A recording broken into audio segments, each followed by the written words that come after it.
नमस्कार। इस वीडियो में हम डिस्कस करेंगे कि मेंटल डिसऑर्डर्स की वजह से लोगों की ज़िंदगी के कितने साल बर्बाद हो जाते हैं, कितने साल उनकी ज़िंदगी से मेंटल डिसऑर्डर छीन लेती है और मेंटल डिसऑर्डर से आने वाली डिसेबिलिटी किस प्रकार लोगों की लाइफ को अफेक्ट करती है। मतलब मेंटल डिसऑर्डर्स को ऐसा देखा जा सकता है कि उनकी वजह से लोगों की लाइफ में एक तरह की डिसेबिलिटी आ जाती है, जिस वजह से वो अपनी लाइफ में नॉर्मली फंक्शन नहीं कर पाते। एक लेवल जो डिसेबिलिटी का आ जाता है वो बीमारी की सीवियरिटी, बीमारी की ड्यूरेशन, कई सारी चीज़ों पर डिपेंड करता है। नेचर ऑफ मेंटल डिसऑर्डर पर भी डिपेंड करता है कि कुछ बीमारियों से ज़्यादा डिसेबिलिटी आती है, कुछ डिसऑर्डर से कम डिसेबिलिटी आती है। तो कितना एक मेंटल डिसऑर्डर एक पर्सन को डिसेबल कर सकता है और कितने साल उसके जीवन के छीन लेती हैं ये मानसिक बीमारियां, इस बारे में हम बात करेंगे। और ये जो हम बात करेंगे ये 12 मेंटल डिसऑर्डर्स के बारे में होगी, जो कि ग्लोबल बर्डन ऑफ डिसीज की 2019 की जो रिपोर्ट है उस पर आधारित होगी ये जानकारी। तो आइए इस पर बात करते हैं।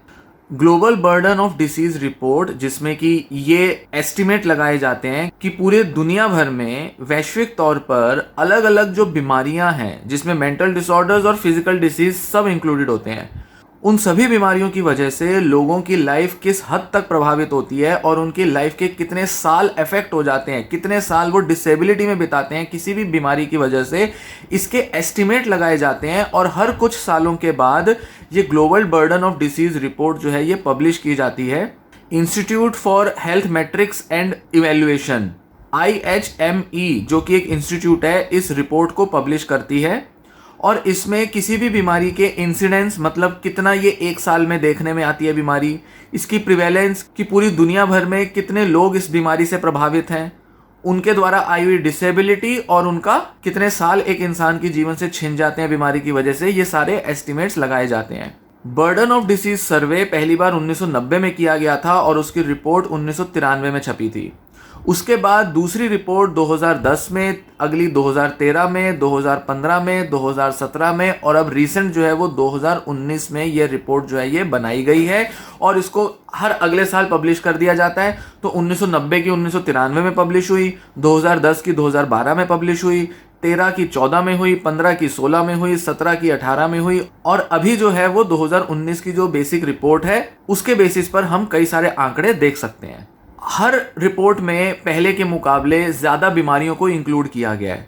2019 की जो रिपोर्ट है उसमें 2017 की रिपोर्ट की ही तरह 369 डिसीजेस को इंक्लूड किया गया है और हर डिसीज से कितनी डिसेबिलिटी आती है और कितने साल ये इंसान के जीवन से छीन लेते हैं, इसका एस्टिमेट लगाया गया है। एस्टिमेट मतलब एक अंदाज़ा लगाया गया है स्टैटिस्टिकली। हर देश या अलग अलग कंट्रीज और कॉन्टिनेंट्स के कुछ रीजन्स हैं जो कि आइडेंटिफाई किए जाते हैं और उन देशों का, कंट्रीज का डेटा जो है वो एक जगह पर प्रोवाइड किया जाता है।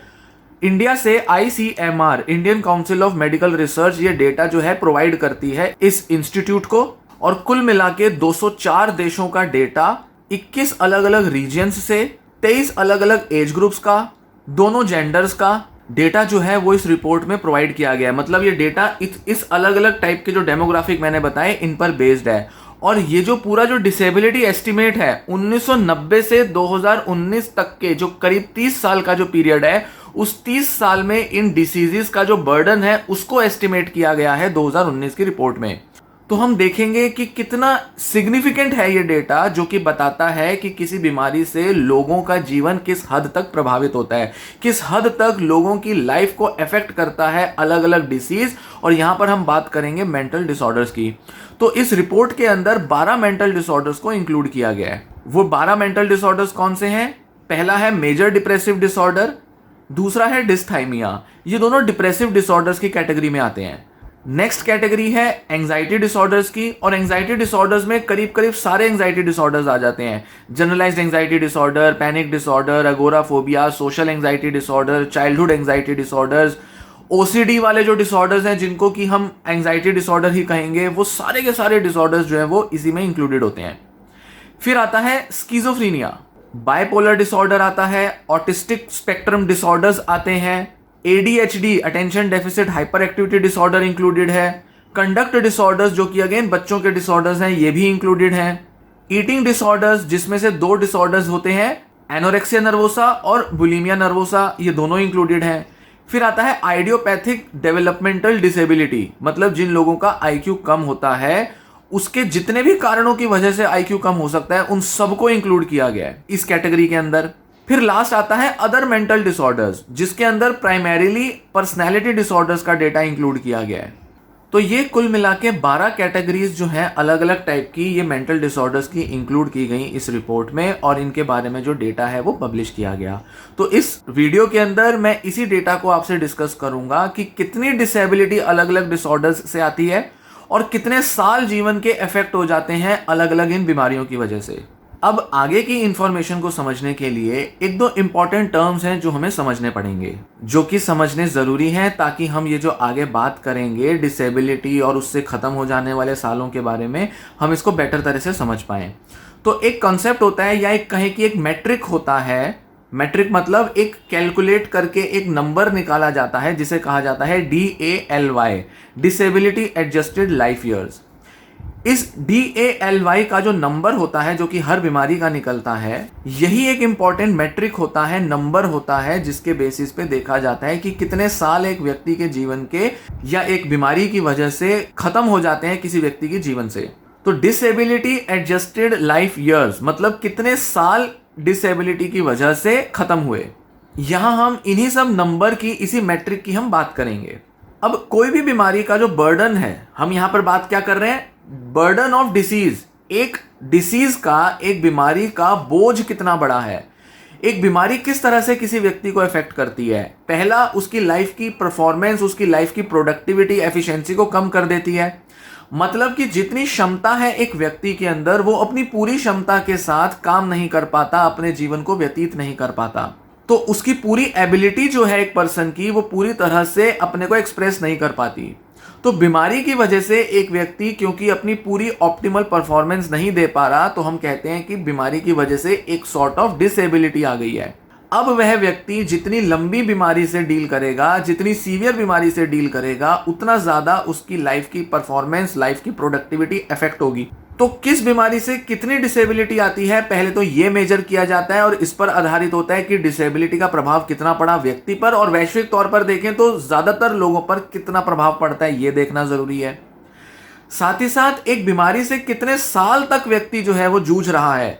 मतलब कुछ बीमारियां हैं जिससे व्यक्ति को कई सालों तक डील करना पड़ता है। जैसे कि अगर हम मेंटल डिसऑर्डर्स की बात करें तो schizophrenia, intellectual disabilities, ADHD, autism, कुछ ऐसी बीमारियां हैं जिससे लाइफ के बहुत से साल जो है वो प्रभावित हो जाते हैं।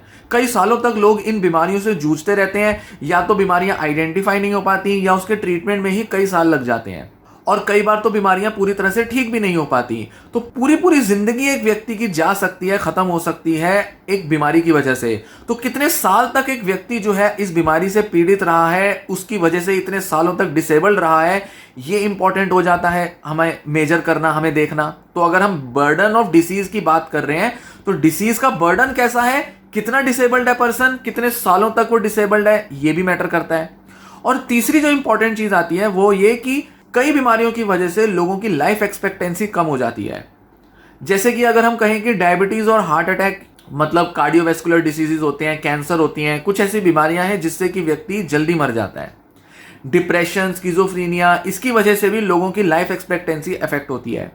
तो जैसे मान लेते हैं कि आमतौर पर लाइफ एक्सपेक्टेंसी 70-75 के आसपास है, 75 है।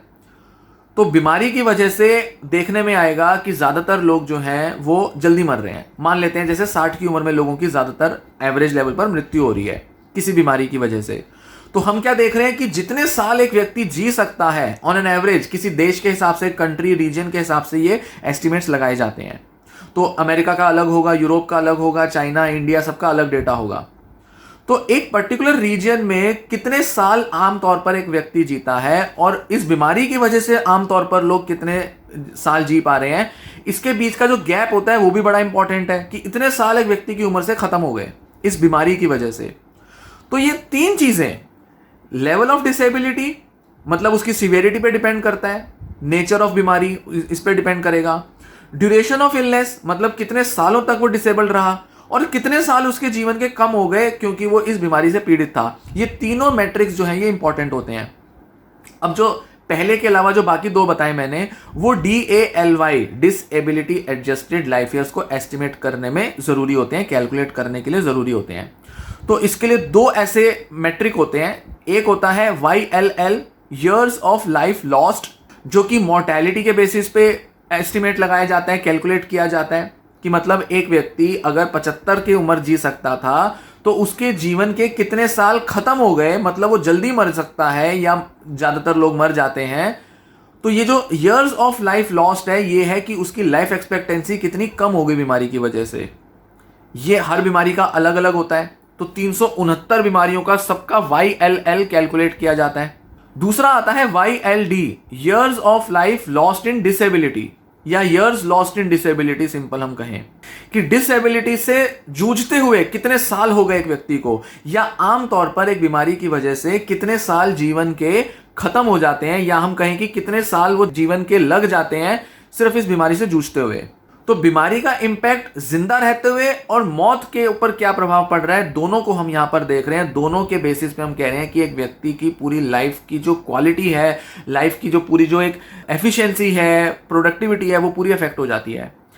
इन दोनों मेजर्स या ये जो नंबर आते हैं या ये जो एस्टिमेट्स पैरामीटर्स होते हैं, मैट्रिक्स होते हैं, इनके बेसिस पे DALY कैलकुलेट किया जाता है। तो दोनों को जब जोड़ दिया जाता है तो DALY कैलकुलेट हो जाता है। तो यहां हम अब बात करेंगे कि 12 मेंटल डिसऑर्डर जो हमने अभी जिसके बारे में मैंने बताया, उन सब का DALY क्या आता है, और पहले हम बात करेंगे उनका डिसेबिलिटी वेटेज क्या है। हर बीमारी की वजह से कितनी डिसेबिलिटी आमतौर पर देखने में आती है, क्योंकि एक डिसेबिलिटी वेटेज दी जाती है, एक वेट दिया जाता है जिसके बेसिस पे YLD कैलकुलेट होता है। तो यहां आप अपनी स्क्रीन पर देखेंगे कि 12 ये जो बीमारियां हैं, इनके अलग अलग माइल्ड, मॉडरेट, सीवियर अलग अलग लेवल के हिसाब से इनके डिसेबिलिटी वेट दिखाए गए हैं। तो सबसे पहले आप देखेंगे मेजर डिप्रेसिव डिसऑर्डर के बारे में। पहला कैटेगरी है वो है एसिम्टोमेटिक, मतलब भाई यहां तो बीमारी है ही नहीं। फिर आते हैं माइल्ड, मॉडरेट, सीवियर लेवल। भाई डिप्रेशन जो है वो अलग अलग लेवल पर लोगों को अफेक्ट करता है, अलग अलग सिवियरिटी लेवल होते हैं।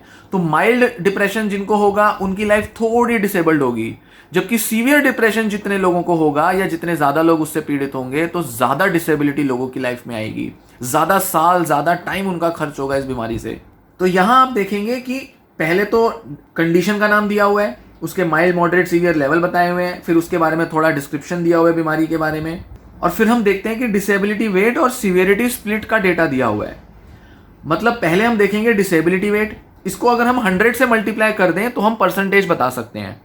तो माइल्ड डिप्रेसिव डिसऑर्डर से 0.145 आप देखेंगे तो 14.5% हम कह सकते हैं कि डिसेबिलिटी आती है। मतलब एक व्यक्ति की लाइफ की प्रोडक्टिविटी को 14.5, 14.5% एक माइल्ड डिप्रेसिव डिसऑर्डर जो है वो अफेक्ट करता है, उतनी डिसेबिलिटी लाता है। फिर मॉडरेट डिप्रेसिव एपिसोड से कितना आते हैं, 0.396, मतलब 39.6, अप्रोक्सीमेटली कहें तो 40%। तो 40% तक डिसेबिलिटी ला सकता है मॉडरेट डिप्रेसिव एपिसोड्स या मॉडरेट डिप्रेशन के लेवल्स। फिर आता है सीवियर डिप्रेशन, मतलब 0.658 मतलब 65.8 या अप्रोक्सीमेटली कहें तो 66%। सीवियर डिप्रेशन जितने ज्यादा लोगों में होगा उनके लाइफ के अंदर आने वाली डिसेबिलिटी करीब करीब 66% तक उनकी लाइफ की एफिशिएंसी, प्रोडक्टिविटी को कम कर देगी। करीब करीब 2/3 उनकी लाइफ जो है वो अफेक्ट हो जाती है। वो पर्सन जो है उसकी लाइफ को अलग अलग लेवल पर करीब करीब 66% तक असर लाती है सीवियर डिप्रेसिव डिसऑर्डर्स की बीमारियां। पर वहीं हम देखेंगे सीवियरिटी स्प्लिट देखें कि कितने ज्यादा लोग जो है वो इन माइल्ड, मॉडरेट और severe level of depressive disorder से पीड़ित होते हैं। तो हम देखेंगे कि सबसे ज्यादा 59% लोग, 59% लोग जो है वो माइल्ड डिप्रेसिव डिसऑर्डर से पीड़ित होते हैं, 17% लोग मॉडरेट डिप्रेसिव डिसऑर्डर से, और 10% लोग ही सीवियर डिसऑर्डर से पीड़ित होते हैं, डिप्रेशन वाले। तो ऑब्वियस बात है कि डिप्रेशन है तो बहुत कॉमन, बट ज्यादातर लोग जो है वो माइल्ड डिप्रेसिव एपिसोड या कुछ लोग मॉडरेट डिप्रेसिव एपिसोड से ही पीड़ित होते हैं, और बहुत थोड़े से लोग, केवल 10% लोग अगर हम देखें तो वो सीवियर डिप्रेशन से पीड़ित होते हैं। और इसमें हम 13% लोग कहेंगे जिनको कि शायद बिल्कुल भी डिप्रेशन नहीं होता अपने पूरी लाइफ में, जिनमें की सीवियरिटी बिल्कुल भी नाम मात्र की भी देखी नहीं जाती। ऐसे लोग कुल मिला के 13% होते हैं। तो हम कह सकते हैं कि करीब 85 से 90%, या ये अगर मोटे तौर पे कह दें कि 87% लोग जो हैं वो किसी ना किसी टाइप के डिप्रेसिव डिसऑर्डर से पीड़ित होते ही होते हैं। उनको डिप्रेशन किसी ना किसी तौर पे अफेक्ट करता ही है और किसी ना किसी लेवल की डिसेबिलिटी उनकी लाइफ में डिप्रेशन की वजह से आती ही है। अगर माइल्ड डिप्रेशन होगा तो थोड़ी डिसेबिलिटी आएगी, अगर मॉडरेट डिप्रेशन होगा तो थोड़ी ज़्यादा डिसेबिलिटी होगी, और अगर सीवियर डिप्रेसिव एपिसोड है तो बहुत ज़्यादा डिसेबिलिटी उनके अंदर आ सकती है। पर जैसा कि हम देखते हैं कि जितनी ज़्यादा सीवियर मेंटल इलनेसेस होती हैं उनकी परसेंटेज उतनी ही कम होती है। ऐसा हम आगे भी देखेंगे। नेक्स्ट आता है डिस्थाइमिया, जिसमें कि हम देखेंगे 0.145 होता है डिसेबिलिटी वेट, अगेन 14.5, मतलब 14.5% तक डिसेबिलिटी लाइफ में आ जाती है इसकी वजह से। और करीब करीब 71% लोग जो हैं इस कंडीशन की सीवियरिटी से डील करते हैं। बाकी अगर 29% की बात करें तो वो ना के बराबर डिस्थाइमिक डिसऑर्डर से डिसेबल्ड होते हैं। यहां पर बात हो रही है डिसेबिलिटी की। यहां हम ये नहीं कह रहे कि 71% लोगों में डिस्थाइमिया मिलता है, यहाँ ये नहीं बात कर रहे। यहाँ कह रहे हैं कि जितने भी लोगों को डिस्थाइमिया है उनमें से जितनी भी कंडीशन उनकी होगी उसका 71% जो पेशेंट्स हैं वो किसी ना किसी लेवल की सिवियरिटी से डील कर रहे हैं और उस सिवियरिटी से आने वाली डिसेबिलिटी 14.5% तक होती है। फिर आता है बाइपोलर डिसऑर्डर, जिसके अंदर मेनिक हाइपोमेनिक एपिसोड होते हैं, डिप्रेसिव एपिसोड होते हैं और साथ ही रेजिडुअल फेज होता है। मतलब एक एपिसोड से दूसरे एपिसोड के बीच का पीरियड जहां पर पर्सन ऑलमोस्ट एसिम्प्टोमेटिक था बट फिर भी कुछ सिम्टम्स उसमें दिखाई देते थे। तो हम अगेन देखेंगे कि इनके आप देखेंगे कि अलग अलग डिसेबिलिटी एस्टिमेट दिए हुए हैं, वेट दिए हुए हैं। सबसे ज्यादा मेनिक एपिसोड से होता है 0.492, मतलब करीब करीब 49% डिसेबिलिटी। फिर 40% तक आती है डिप्रेसिव एपिसोड से और रेजिडुअल से करीब 3% डिसेबिलिटी आती है। या हम कहें कि सीधी सी है कि रेजिडुअल फेज में जब पेशेंट दवा ले रहा है, थेरेपी ले रहा है, ठीक ठाक उसने मेंटेन किया हुआ है, तो ना के बराबर डिसेबिलिटी उसमें देखने में मिलेगी। 3% तक डिसेबिलिटी देखने में मिलती है। तो इलाज का ये असर हो जाता है कि लोगों में डिसेबिलिटी कम हो जाती है। फिर वही देखें आप उसका सिवियरिटी स्प्लिट देखेंगे कि 50% तक जो लोग हैं वो रेजिडुअल फेज में आमतौर पर मिलेंगे, 23% लोग जो है वो डिप्रेसिव एपिसोड में और 21% लोग मेनिक एपिसोड में मिलेंगे। मतलब इतने सीवियरिटी का हिसाब से देखें तो बाइपोलर के इस अलग अलग 21, 23, 52 इतने अलग अलग प्रतिशत में डिवाइडेड लोग मिलते हैं हमें। फिर आ जाते हैं एंजाइटी डिसऑर्डर्स। अगेन यहाँ पर माइल्ड, मॉडरेट, सीवियर की बात हो रही है, बीमारियों के बारे में बात नहीं हो रही है। इसमें भी हम देखेंगे कि जो माइल्ड एंजाइटी डिसऑर्डर्स हैं उससे 3% डिसेबिलिटी आएगी, मॉडरेट से करीब 13.3% और सीवियर एंजाइटी डिसऑर्डर से 52.3% जो है डिसेबिलिटी आती है। अगेन इसका जो सीवियरिटी स्प्लिट है आप देख सकते हैं। स्किज़ोफ्रेनिया की अब बात करेंगे कि एक्यूट और रेजिडुअल। एक्यूट मतलब जो एक पेशेंट जो कि अभी भी करंट फेज में है स्किज़ोफ्रेनिक एपिसोड के, वो बहुत एक्टिव सिम्टम्स फेस कर रहा है, एक्सपीरियंस कर रहा है, और या तो वो हॉस्पिटलाइज्ड हो सकता है या उसकी दवाइयाँ चल रही हैं या उसको बहुत सुपरवाइज्ड केयर की ज़रूरत है।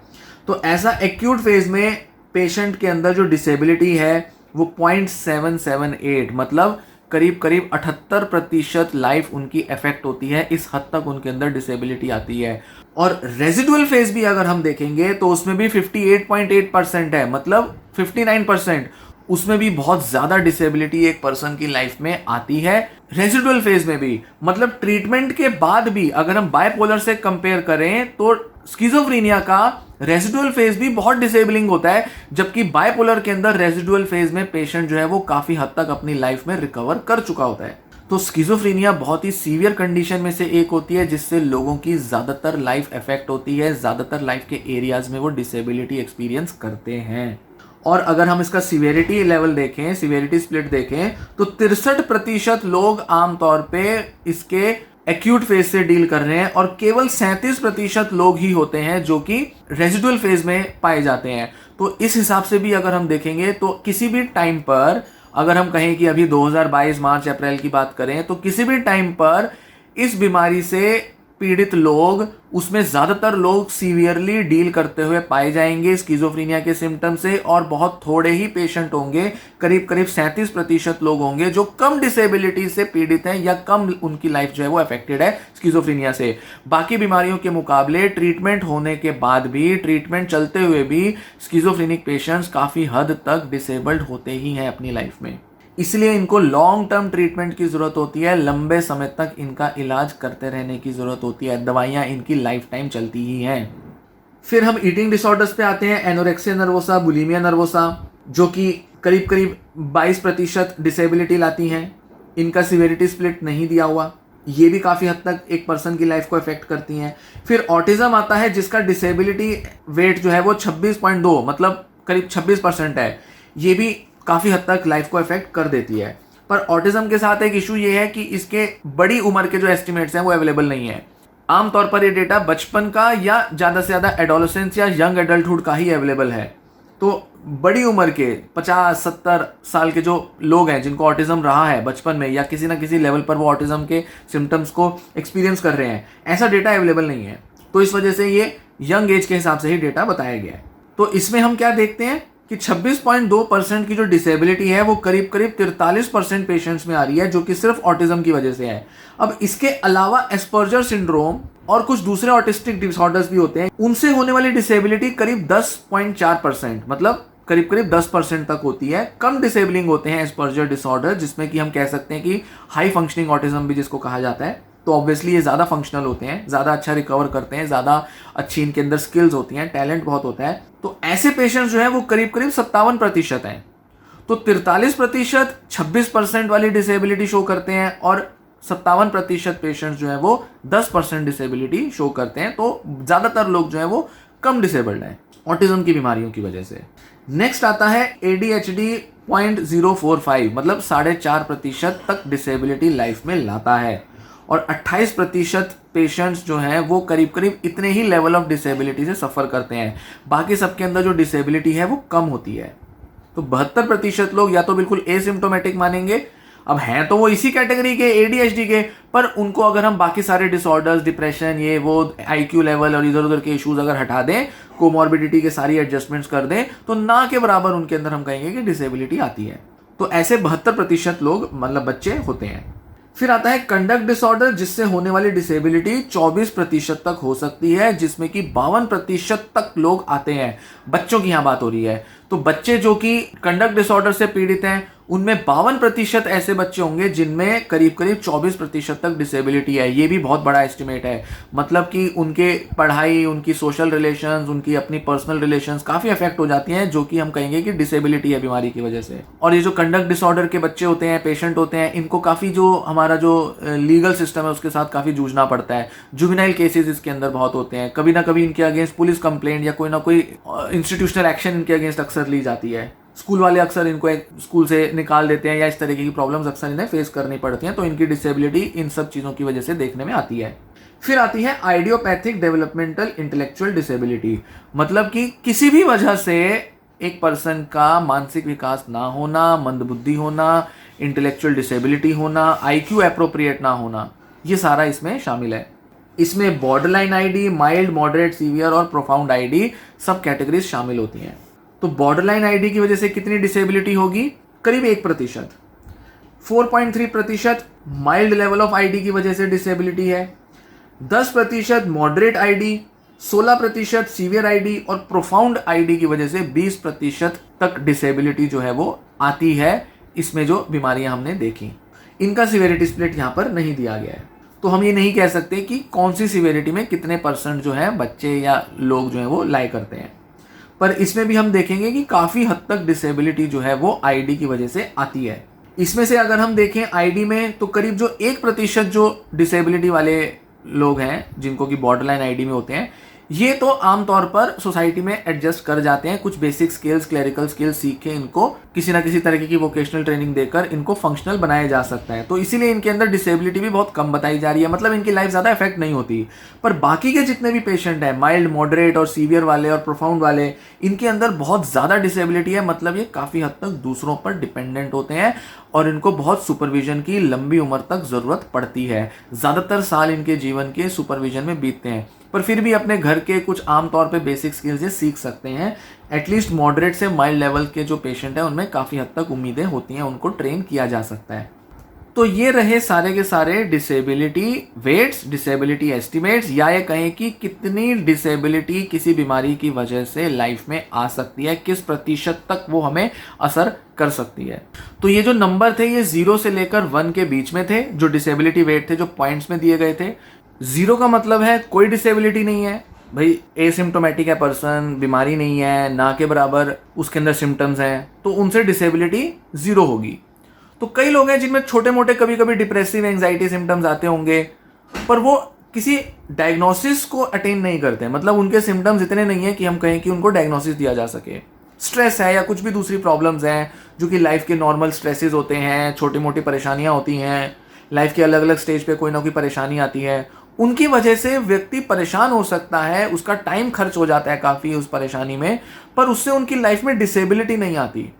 तो जो भी एसिम्टोमेटिक लोग थे, या जिसे हम कहें कि जिन लोगों में डिसेबिलिटी को 0 बताया गया है, या उनका सिवियरिटी स्प्लिट में थोड़ा सा नंबर है बट एसिम्टोमेटिक रहे हैं, वो उनके अंदर डिसेबिलिटी नहीं है, ये सारे वो लोग हैं जिनके अंदर स्ट्रेसेस तो हैं पर उनकी लाइफ में डिसेबिलिटी नहीं आती इस प्रॉब्लम की वजह से। तो 0 होगा मतलब 0 डिसेबिलिटी, 1 होगा मतलब एक्सट्रीम डिसेबिलिटी। तो सबसे ज्यादा डिसेबिलिटी हमने देखा किससे आ रही है, एक्यूट स्किज़ोफ्रेनिक स्टेज पे, और रेजिडुअल स्टेज पर भी काफी हद तक डिसेबिलिटी आती है। साथ ही साथ सीवियर डिप्रेसिव एपिसोड्स में और मैनिक या हाइपोमैनिक एपिसोड्स में, यहाँ मोटे तौर पे हम मेनिया की ही बात करेंगे, मैनिक एपिसोड से सबसे ज्यादा इन प्रॉब्लम से सबसे ज्यादा डिसेबिलिटी आती है। अब हम बात करेंगे डाली के बारे में। कितने साल एक व्यक्ति की उम्र से छीन लेते हैं ये सारी बीमारियां। ये 12 बीमारियां एक व्यक्ति के जीवन के कितने साल खा जाती हैं, कम कर देती हैं।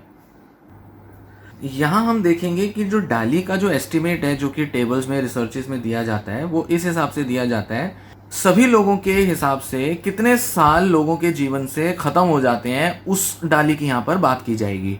तो यहाँ हम ये नहीं कहेंगे कि एक बीमारी से 5 साल, 2 साल, 6 साल कितने कम हो रहे हैं, ये हम बात नहीं कर रहे। हम बात कर रहे हैं कि कुल मिला के 1 लाख की अगर हम पॉपुलेशन देखें, उसमें कितने साल लोगों के जीवन के कुल मिलाकर लॉस्ट हो जाते हैं इस बीमारी की वजह से, या जैसे हम कहें मेंटल डिसऑर्डर्स, डिप्रेशन, स्किज़ोफ्रेनिया, इनकी वजह से।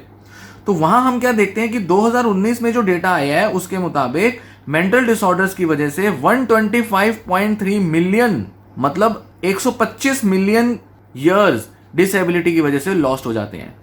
किसकी डिसेबिलिटी? मेंटल डिसऑर्डर्स की डिसेबिलिटी। 1990 में ये नंबर 80.8 मिलियन का था, अब ये 125.3 मिलियन का है। 125.3 का मतलब है 12 करोड़। 1 मिलियन 10 लाख होता है, 100 मिलियन 10 करोड़ होगा, 125 मिलियन मतलब 12.5 करोड़, 12.5 करोड़। और पहले कितना था? 80.8 मिलियन या 81 मिलियन मान लेते हैं, मतलब 8 करोड़ लोग पहले थे और अभी 12.5 करोड़ का ये नंबर आ रहा है। इतने ईयर्स मतलब 8.5 करोड़ ईयर्स, मतलब पहले अगर 1990 के हिसाब से देखें तो मेंटल डिसऑर्डर्स 8 करोड़ ईयर्स लोगों के जीवन से खत्म कर देते थे। अब इसी डाली को, ये जो इतना बड़ा नंबर आया है कि भाई पूरी दुनिया भर के नंबर बता दिए कि भाई इतने साल खत्म हो गए, इसको एज के हिसाब से थोड़ा स्टैंडर्डाइज कर दिया जाता है। मतलब एज का इफेक्ट हटा देंगे, सब चीजें हम रेगुलेट कर देंगे, तो हर 1 लाख लोगों पर अलग अलग एज के, किसी भी बीमारी के कितने भी लोग सफर कर रहे हो, हर 1 लाख लोगों पर 1566 साल, 1566.2 साल जो है वो इफेक्ट होते हैं। मतलब 1 लाख लोगों के 1566 साल इफेक्ट हुए, जो कि ग्लोबल डेली मतलब सभी बीमारियों से होने वाले डिसेबिलिटी के लॉस होने वाले जो साल हैं उसका करीब 5% है, 4.9% है। मतलब दुनिया भर की सभी बीमारियों से जितनी भी डिसेबिलिटी आती होगी, उससे जितने भी ईयर्स लॉस्ट होते होंगे, उसमें से जो 1566 जो नंबर आ रहा है मेंटल डिसऑर्डर्स का, वो करीब 5% है। तो 5% जो लोगों की जीवन से जो खत्म हो जाता है समय, वो मेंटल डिसऑर्डर्स की वजह से है, और बाकी का 95% जो है वो नॉन मेंटल डिसऑर्डर्स हैं। मतलब वो दूसरे कुछ फिजिकल डिसीजेज होंगे जिनकी वजह से लोगों के जीवन में काफी साल खत्म हो जाते हैं, बेकार हो जाते हैं, डिसेबिलिटी के शिकार हो जाते हैं। अब ये नंबर समझने थोड़े अजीब लग रहे होंगे, तो हम क्या करेंगे, थोड़ा डिसऑर्डर स्पेसिफिक आते हैं कि भाई अलग अलग जो मेंटल डिसऑर्डर्स हैं 12, वो कितने कितने प्रतिशत प्रभावित हैं इस पूरे डाली में। ये जो 1566 जो नंबर था, इसमें से अगर हम मेल और फीमेल के हिसाब से डिवाइड कर दें तो 1426.5 मेल्स और 1703.3 फीमेल्स के साल जो है वो जीवन के लॉस्ट हो जाते हैं। हर 1 लाख पॉपुलेशन की यहाँ बात हो रही है। 1 लाख आदमियों की अगर बात करें, हर 1 लाख आदमी पर 1426 साल और हर 1 लाख औरतों पर 1703 साल उनके जीवन के बर्बाद होते हैं मेंटल डिसऑर्डर्स की वजह से। मतलब हम कहेंगे कि औरतों के ज्यादा साल जीवन के खत्म होते हैं, खराब होते हैं, डिसेबल्ड हो जाते हैं मेंटल इलनेसेस की वजह से। डिप्रेसिव डिसऑर्डर्स का जो रेट है वो सबसे ज्यादा है। अगर हम कहें कि इन सभी जो अलग अलग साल दिए गए हैं, नंबर दिए गए हैं, इसमें से सबसे ज्यादा कंट्रीब्यूशन किन बीमारियों का है, हमें यह जानना है। अब हम वो बात करेंगे और आप अपने सामने एक चार्ट देखोगे। इस चार्ट में क्लियरली दिखाया गया है कि जो डिप्रेसिव डिसऑर्डर्स हैं उनसे 37.4 करीब करीब 37% जो ये डिसेबिलिटी के जो साल हैं खत्म होते हैं। मतलब ये जो हम 1566 की बात कर रहे हैं, इसमें से 37.4% जो कंट्रीब्यूशन है वो डिप्रेसिव डिसऑर्डर्स का है, जिसमें मेजर डिप्रेसिव डिसऑर्डर और डिस्थाइमिया आते हैं। 22.9 करीब करीब 23% एंजाइटी डिसऑर्डर्स हैं, जिसमें generalize anxiety disorder, OCDs, phobias, panic disorder, social anxiety disorder सब आते हैं। 12.1 स्किज़ोफ्रेनिया, अदर मेंटल डिसऑर्डर्स 6.9% मतलब करीब 7%, जिसमें कौन से आ रहे हैं, पर्सनैलिटी डिसऑर्डर्स। बायपोलर डिसऑर्डर की वजह से 6.8%, कंडक्ट डिसऑर्डर की वजह से 3.9%, idiopathic developmental intellectual disability 3.5%, autism की वजह से या उसके स्पेक्ट्रम के डिसऑर्डर्स 3.4%, ईटिंग डिसऑर्डर से 2.3% और ADHD की वजह से 0.8%, मतलब ADHD से कम होता है काफी। तो ये सारा जो रिलेटिव कंट्रीब्यूशन है देखने में आता है कि भाई सारे मेंटल डिसऑर्डर से अगर 1566 साल हर 1 लाख लोगों की जिंदगी से खत्म हो जाते हैं, तो उसका इतना इतना प्रतिशत जो है वो डिप्रेसिव की वजह से है, स्किज़ोफ्रेनिया और जो बीमारियां बताई उनकी वजह से होता है। तो यहाँ हम क्या देखते हैं कि मेंटल डिसऑर्डर्स की वजह से अलग अलग एज ग्रुप्स में, दोनों जेंडर्स में अलग अलग लेवल पर अलग अलग बीमारियां जो हैं वो डिसेबिलिटी कॉज करती हैं, और उसकी वजह से जीवन का काफ़ी बड़ा समय जो है उनका ख़त्म हो जाता है लोगों का, सिर्फ इस डिसेबिलिटी से सफ़र करते हुए। 1990 के हिसाब से सभी बीमारियों में मेंटल डिसऑर्डर्स की वजह से जो डाली है, मतलब डिसेबिलिटी एडजस्टेड लाइफ ईयर्स जो लॉस्ट हो जाते हैं, ख़त्म हो जाते हैं, उसके हिसाब से देखा जाए तो करीब 13वें नंबर पर मेंटल डिसऑर्डर्स आते थे 1990 में, और 2019 में 7th लीडिंग कॉज 7वें नंबर पर इनकी जो रैंक है वो आती है, जिसमें कि देखा जाए कि मेंटल डिसऑर्डर्स की वजह से आने वाली जो डिसेबिलिटी है वो 7वें नंबर पर है। मतलब कि काफ़ी हद तक डिसेबिलिटी जो है लोगों की लाइफ में वो मेंटल डिसऑर्डर्स की वजह से आती ही है। तो यहाँ हमने देखा इस वीडियो में कि कैसे डिसेबिलिटी जो कि मेंटल डिसऑर्डर से आती है उनसे लोगों की लाइफ किस हद तक प्रभावित होती है, कितने साल जीवन से निकल जाते हैं लोगों की लाइफ से मेंटल डिसऑर्डर से पीड़ित होने की वजह से। मेंटल डिसऑर्डर्स के वजह से आने वाली डिसेबिलिटी लोगों की लाइफ को बहुत ज़्यादा प्रभावित करते हैं। हालांकि मैंने यहाँ पर बहुत ज़्यादा कंपैरिजन्स नहीं दिए और मोटे तौर पे कुछ एस्टिमेट्स बताए हैं, कुछ नंबर्स जो कि कैलकुलेट किए गए हैं वो बताए हैं। कुछ नंबर्स आपको समझने में शायद मुश्किल हुई होगी, क्योंकि वो रिपोर्ट के बेसिस पे देखा जाए तो वो कंपेयर करके ही पता चलता है कि अगर हम मेंटल डिसऑर्डर को बाकी डिसऑर्डर्स या डिसीजेज से कंपेयर करें तो ज़्यादा अच्छे तरीके से समझ में आता है। पर मेरा जो मेन मकसद था इस वीडियो को बनाने का वो ये था कि एक तो हमें डिसेबिलिटी के वेट पता चले कि किस हद तक लोगों की लाइफ में डिसेबिलिटी आती है अलग अलग बीमारियों से, और साथ ही साथ ग्लोबली अगर देखें तो मेंटल डिसऑर्डर्स की वजह से लोगों के जीवन में कितने साल खत्म हो जाते हैं, और हर मेंटल डिसऑर्डर की वजह से कितना बड़ा कंट्रीब्यूशन है उस डिसेबिलिटी एडजस्टेड लाइफ ईयर्स में, उसके एस्टिमेट में।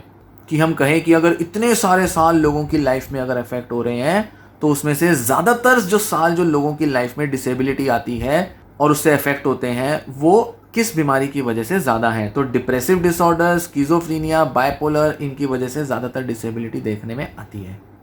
तो ये बहुत सीरियस डिसऑर्डर्स हैं, इनको सीरियसली लिया जाना चाहिए, इनका इलाज कराना चाहिए, और जितने अच्छे इलाज कराए जाएंगे उतना इनकी डिसेबिलिटी कम होगी। जैसा कि आपने देखा होगा बायपोलर और स्किज़ोफ्रेनिया के केस में देखा होगा कि रेजिडुअल फेजेस में जब ना के बराबर सिम्टम्स पेशेंट्स में होते हैं तब उनका डिसेबिलिटी लेवल कितना कम हो जाता है उस डिसेबिलिटी के लेवल की तुलना में जब वो बहुत एक्टिव फेज में होते हैं अपनी बीमारी के।